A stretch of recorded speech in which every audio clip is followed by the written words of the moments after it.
Yeah, let me briefly just talk about the house. Many of you have contacted me over raised house and the ground house. There is not any big difference between the two, but for the raised house, there is advantages and disadvantages. The advantages that we have for the raised house is when your team is not really very good in keeping good hygiene, it's safe more than the ground house. But you have to do a repair consistently. There is no any big difference that we can consider that we have to raise the house, what. It's like compare somebody staying in a flat and somebody staying in a ground house. It's the same thing. So the other one is just fancy. The disadvantage, it is very expensive.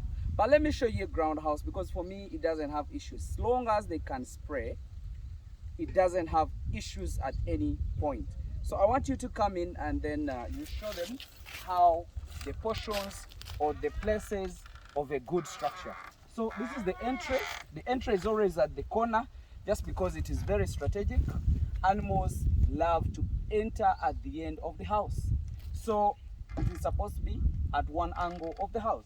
So this is the spraying yard. When animals come in, before they even enter anywhere in your house, make sure they are sprayed and treated. And this is the restraining system or the crush. You can come in. I want you to master these portions. I want you to master these portions. So this is the yard. This is the exercising yard. You people who does the houses of the animals and you force them to stay in the house, in the shelter, it's very crazy. Animals don't want them. Most of the goats don't like to stay in the houses. So this is the exercising yard, of which we have even put in some feed troughs, whereby we have covered them up so that the rain, if it rains, it doesn't go into the feeds directly. So that is a portion. We talked about the spraying yard. We are talking about the exercising yard, and I would like you to talk about the shelter. You remember what I told you about the psychology of animals. It's very easy to confine animals in the corner to enter. So these animals in this design, they can easily be handled by one person.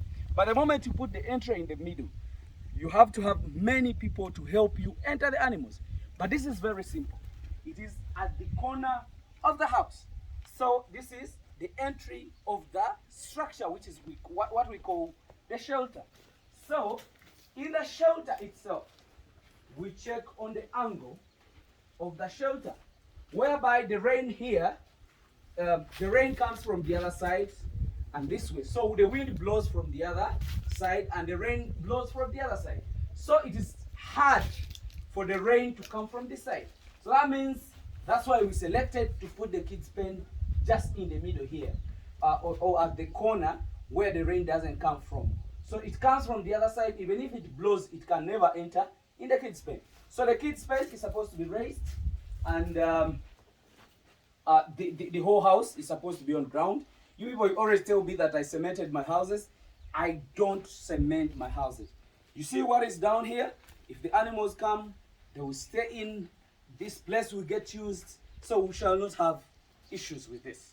So you people, if you talk about of the house, the structure, don't think about raising the house. You can raise if it is a fancy for you, it's good for you, but economically, it's not viable. Me, what I do the ground houses. Me, I've moved in many farms, and I've done many farms. I supervise many farms, but all my farms, all my design is a ground house. And the animals stay there very well. Very expensive animals stay in this kind of condition. So you people, if you're talking about housing, think about this. This house, it is 15 feet by I think 40 feet, and then the yard is all about I think 50 by 50 by 50. So no, it is the length is about 70 by 50 and then by 70. So that is the yard and that is the dimensions of the house. So we are going to accommodate up to 300 goats in this section.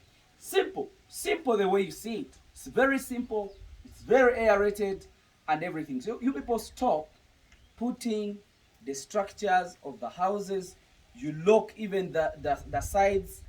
Animals are not highly affected by the wind. Wind doesn't affect them. They just don't want the rain. and it's very hard for the rain to come in here. And when it rains, they all run in here. Then after some little time, they will get out of here, then go back to their section outside. So outside section is the best. Don't enclose the houses. Thank you very much. Let me just wish you the best. Bye.